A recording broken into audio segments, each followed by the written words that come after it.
I wanted to do a quick video on replacing my overflow tank on my 2013 Ford Taurus. I had replaced this line back here about a year ago. It was all wet down in the bottom here and drippy, and it developed another leak, and I just thought, well, maybe this tank is broke, and it was. You can see right here, had a crack right here, and it would just barely leak. I'd get some drops down on the ground.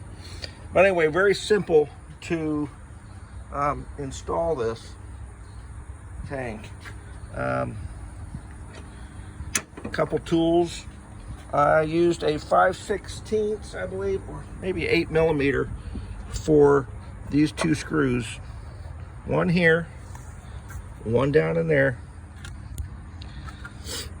And then use my little pry tool for this here.